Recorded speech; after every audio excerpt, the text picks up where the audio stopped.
Good morning everybody.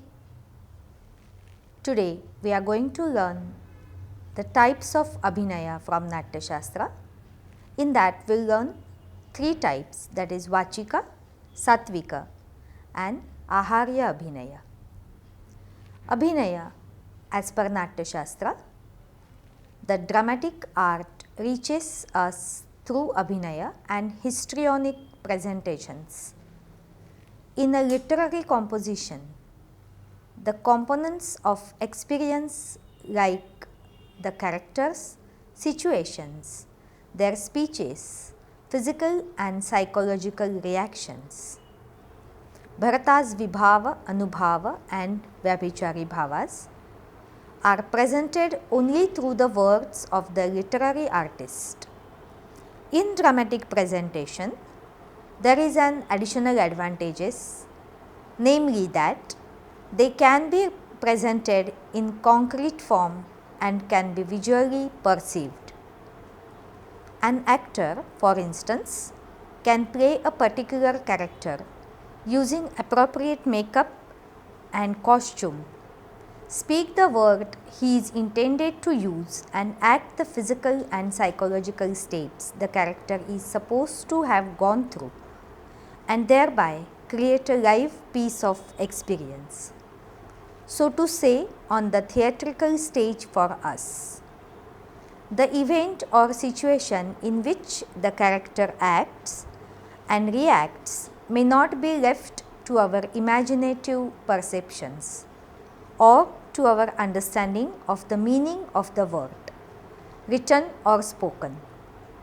It also can be reconstructed on the stage by the use of suitable drapery, curtains, props, property, special effects of stage arrangement, light and music.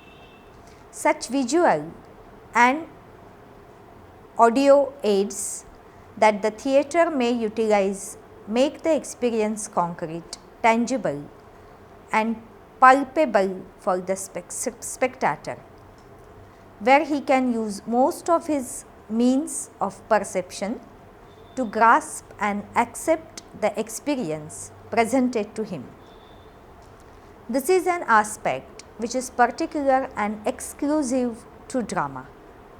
Bharata therefore gives us yet another definition of drama and says, the entire nature of human beings as connected with the experience of happiness and misery, joy and sorrow, when presented through the process of histrionic representation, that is Abhinaya, is to be called Natya.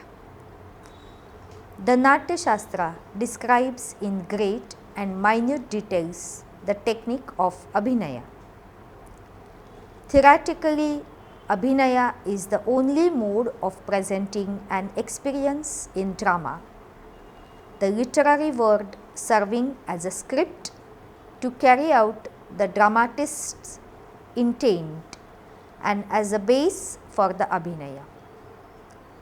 Practically, the Natyashastra seems to provide not only the theory of drama, but also the guidelines and rules for procedures for producers and actors to learn and to make use of the technique of Abhinaya in dramatic representations.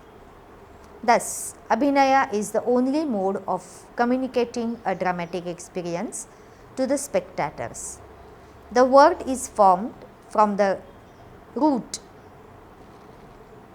preceded by the prepositions abhi.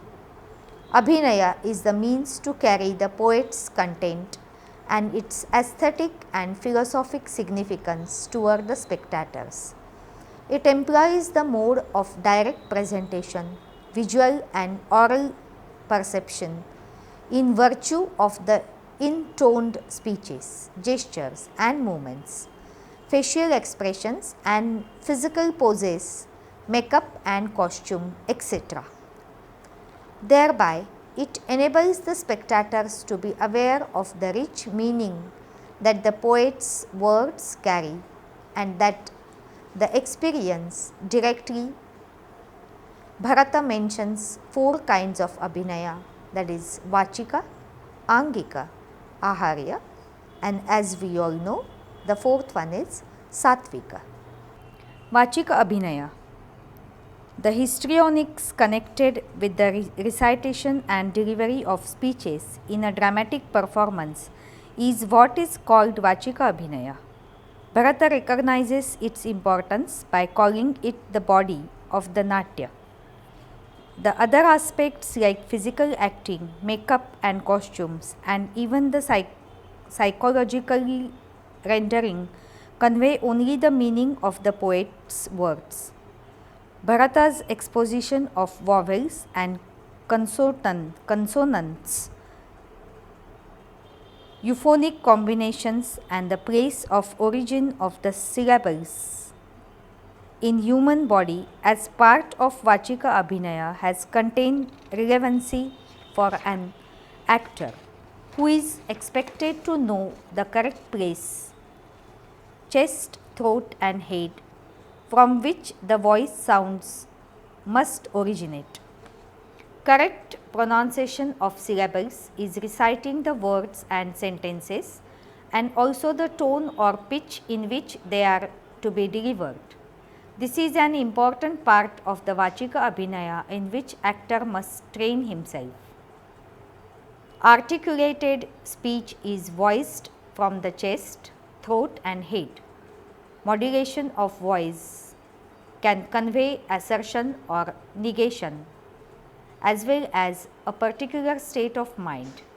It will be appropriate to carry on a dramatic conversation with another at a long distance by raising the voice from head, that is in a high pitched voice, that with some one near in a voice rising from the throat, that is in a medium pitch, and that with one who is by our side in a voice rising from the chest, that is in a low pitch, as a dramatic necessity. An actor would do well to corroborate a whispered speech, repeating it in a lower tune and then setting the voice on normal pitch.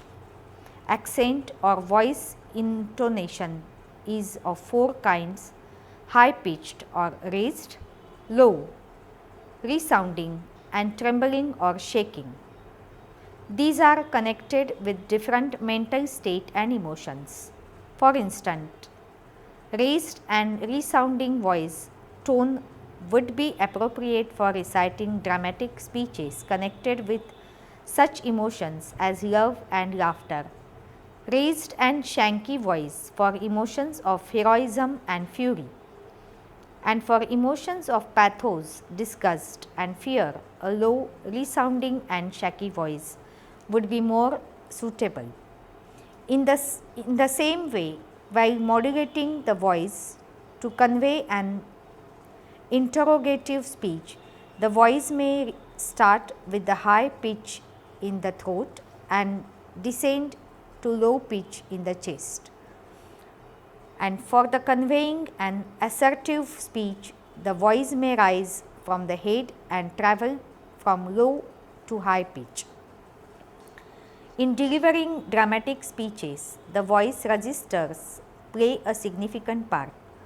The voice pitches appropriately used can almost be ornaments for Vachika Abhinaya.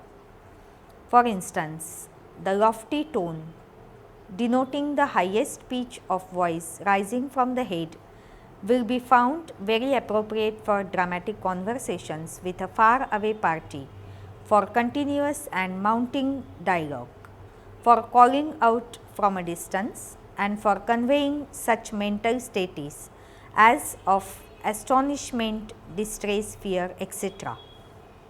A blazing tone denoting a high pitch of voice rising from the head is best used to convey argument, quarrel, hot dispute, indignation, anger, fight, heroic strength, pride, sharp and biting statements. A flat tone rising from the chest registers it's suitable for conveying dejection, anxiety, suspense, distress, disease, wounds, receiving during sport and fight. A very low tone rising from the chest register is correct for natural conversation and for conveying conditions of physical peace, fatigue, harassment and so on. The fast or quickened tone rising from the throat is useful for conveying grace or in talking to women and children to soothe or divert them. The whispering to oneself or speaking through nose or for conveying pain due to cold, fever, fear, emergency, etc. The tone using slow tempo rising from the throat is advantageously employed in the context of love, passion, sorrow, doubt and so on. There is another aspect of Vachika Abhinaya that is worth mentioning.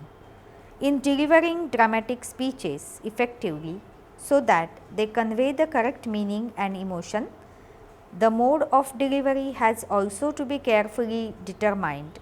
Sometimes pauses would be necessary, not to take a breath but also for significance and emphasis. Sometimes a speech will have to be delivered if it were a dedication, and for such a purpose a graceful and charming delivery backed by sweet and delicate tone will be necessary.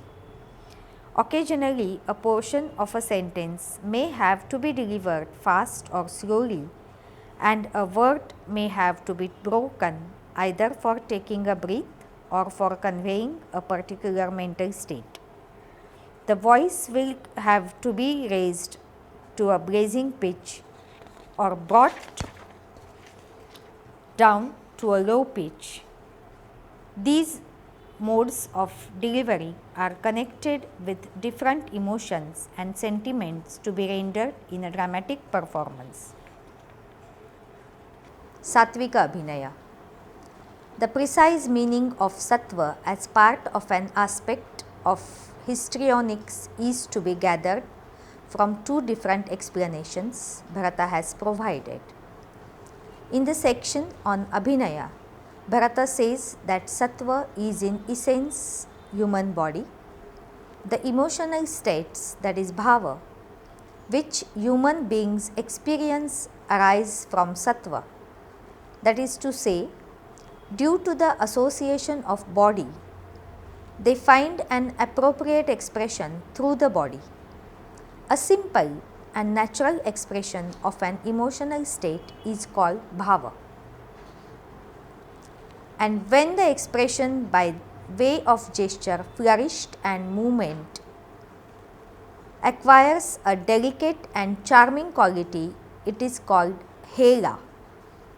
Thus, hela, hava and bhava are mutually connected and all of them represent aspects of sattva. As such, they belong to the body and rest of the physical nature of man. In the context of sattvika bhavats, Bharata says that sattva originates in mind. It denotes the equipoised state of mind. When the mind attains perfect concentration, sattva is produced. This is so because the physical expression of an emotional state like horripilation, tears, loss of colors and like cannot simply be produced in acting unless the mind is fully concentrated and undistracted. As it happens, it is an experience in real life. Considering the double aspect of sattva, mind, emotional state and physical expression, Sattvika Abhinaya may be understood as psychophysical representation. Whatever may be the actual condition of his own mind, the actor must be able to weep or express joy.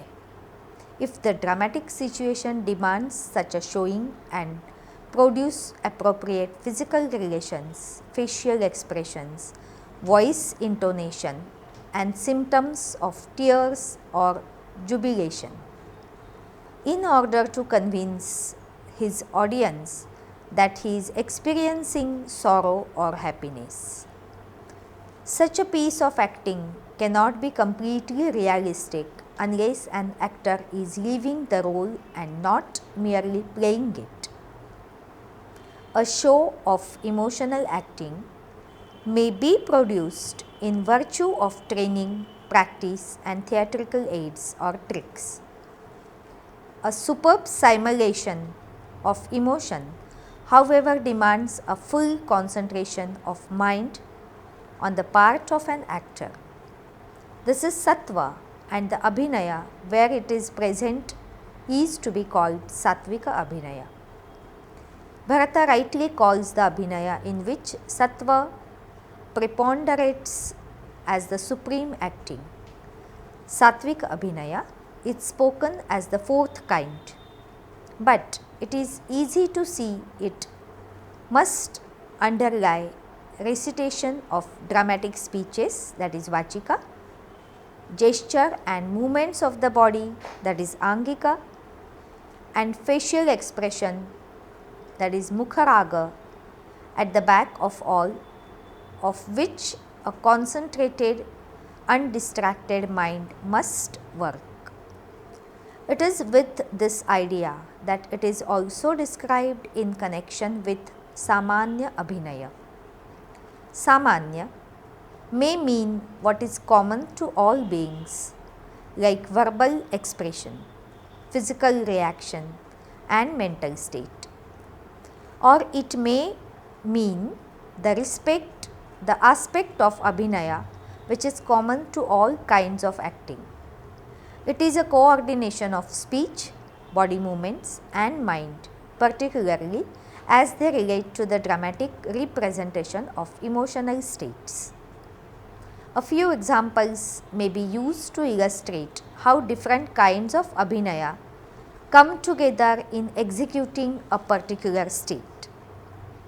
This, for instance, which accompanies love and pleasure, will be shown by a woman by the spatial way she stands, sits, or walks, and by the action of her hand, eyebrow, and eyes. A man will exhibit vilasa by steadily moving eyes, a measured gait like that of a powerful bull, and talk prefaced by a smile. The abhinaya or listening to a sound is done by slightly turning the eyelids down, turning the head to a side, the direction from which the sound is supposed to come, and placing the forefinger near the ear. It should be this. To indicate mental reaction to a sound, an actor will turn eagerly towards it if it is a desirable or agreeable. But if it is not so, he will turn his head, contract his eyes and nose, and shut his eyes. Aharya Abhinaya. The Aharya Abhinaya is connected with what is known as Nepatya, the use of makeup, costumes, jewelry, weapons, stage props and property, etc., necessary in a stage representation of drama. Abhinaya says that belongs to the Bahiranga for external visual aspects of dramatic representation, like a wall or canvas to a picture. The Aharya stands at the back of the whole production, and hence Bharata's direction that the sincere effort is necessarily in putting up the Nepatya by all those who wish well with dramatic production. Bharata divides Nepatya into 4 kinds: Pusta or model work, Alankara or decoration, Angarechita or painting of the limbs, Makapa, and Sajjiva or Sanjiva, meaning use of living things like birds and animals in course of dramatic production. Modelled objects. Pusta or models required as stage property or occasionally as part of scenery are affected in 3 different ways. The desired form of a thing may be made by joining together leaves of or barks of trees, pieces of bamboo, skin, cloth, etc. Such a pusta is sandhima, an object or stage property contrived and operated by some mechanical device like pulling a string is called vyajima pusta. A model prepared by wrapping, that is to say by overlaying layers of wax, lac, etc. is a Vestita pusta. The Natyashastra tells us all objects in the world which can be fashioned by imitation may serve as instruments of Natya in a performance demanded their use. These will include mansions, houses, temples, terraces, vehicles, various kinds of weapons, shields, armors, banners, mountains and other immovable objects and replicas of a house, elephant, etc. These should first be fashioned with pieces of bamboo, giving them the correct form and shape required. Then the figures should be wrapped with the cloth and painted with delightful colors. If cloth is not available, palm or beech leaves which could be used for wrapping. The weapons are to be fashioned by using grass and bamboo pieces, lac and ground pieces, etc. Iron and heavy material is never to be used. Even in using wood, skin, cloth, bamboo or lac, special care must be taken that an object fashioned or dramatic use will be light in weight.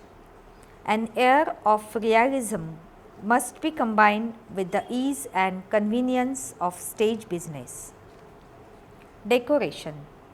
Alankar or decoration in the making of a dramatic role is effected with the use of flowers and garlands, ornaments and jewelry and appropriate garments.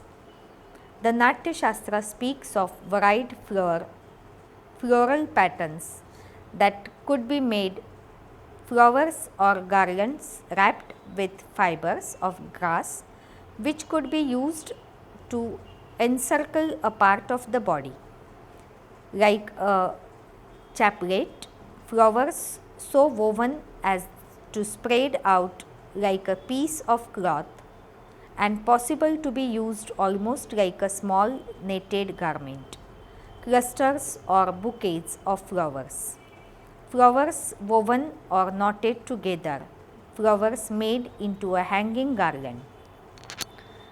The varied ornaments to be used by dramatic characters to play respective parts may similarly be grouped. Such ornaments are put on by piercing a part of the body, like an ear ornament, such as are simply put on the body, like a gold thread of or different kinds of necklaces, such as are fixed by tying up, like a girdle, shoulder ornament, pearls, etc., and such as are attached to the part of the body by fastening like an anklet. The Natyashastra gives a very long list of ornaments appropriate for male and female characters, and also from the point of view of the country of their origin and social caste to which they belong. The ornaments include different kinds of head ornaments, ear ornaments, rings, ornaments for wrist, upper arm, neck, chest, waist, for men, for women, ornaments to be worn on and in the hair, for ear, for forehead, including the artistic arrangements of the tilaka mark and the use of flowers. Patra lekha for cheeks, collyrium for eyes, and coloring for teeth, if required, particularly white like pearls or red like a lotus. Ruff for lower lip, and besides other ornaments usually worn and special ones like a network of pearls put on the breast. Different kinds of girdles make the clusters of jewels fastened in gold thread and with tiny jingling gold bells, that is called kinkini, attached to them. Use of lac dye applied to the sides and soles of feet and decorative paintings of legs is regarded as a part of alankara. The Natyashastra, however, warns that the actor must place the ornaments correctly or he will make himself ridiculous. Also, excessive use of ornaments and loading the body with them must be avoided. It will exhaust an actor, come in the way of his free and natural movements, and may result in too much perspiration or even a faint. Bharata indicates some special points in regards to the use of ornaments, garments, and hairstyles for characters of different classes, the general principle being then that of individual identity and proper distinction.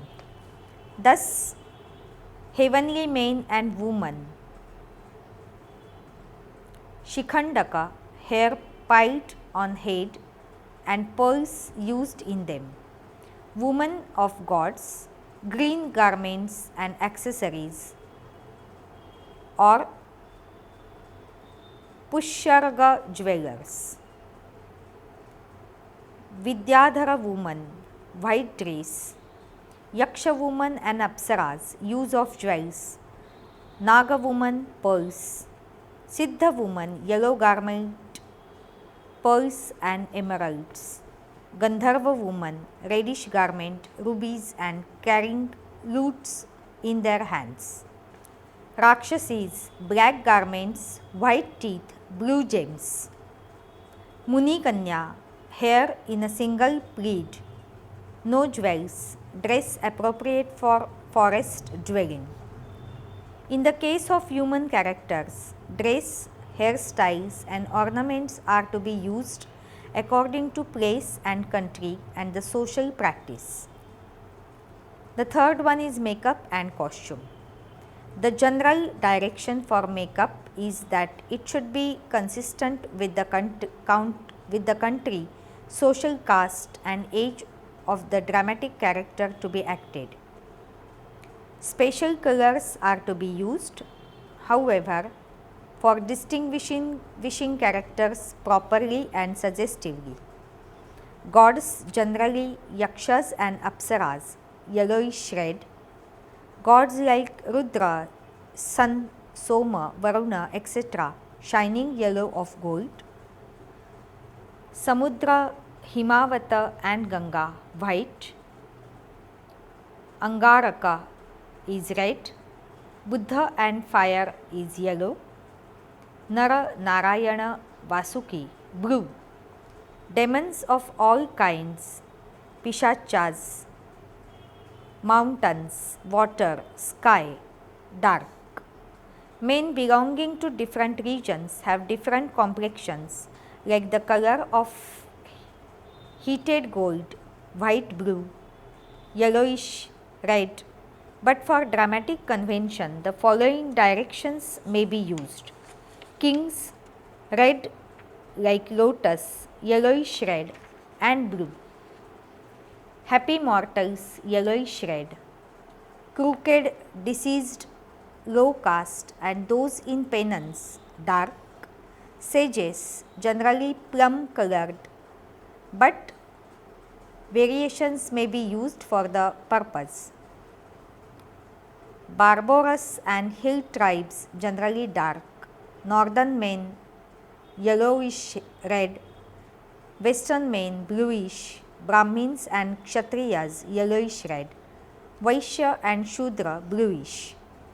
Suitable beards have to be provided for male characters as part of the makeup.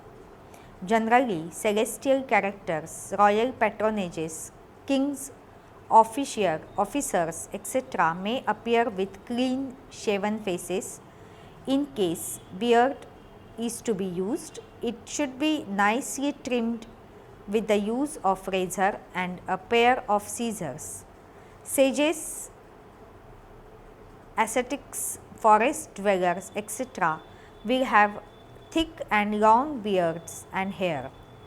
The hair used for sticking a beard may be colored to indicate a particular mental condition, like blue hair for distressed person, those in calamity or in penance, and those who have still to fulfill a vow. Garments used in making out a costume may be suitably colored. For example, white colored garments are to be used for ritual and auspicious worship, in religious observance, in marriage ceremony, etc. This applies to the costume of both men and women, gods and other divine or semi-divine beings, a picturesque multicolored costume. Brahmins, minister, royal priest, officers in the king harem, and men of the three castes, generally a clean and white costume.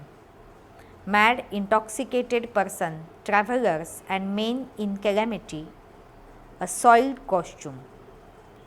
A dress of barks and skins for ascetics, wandering ascetics, munis and chamberlain, etc.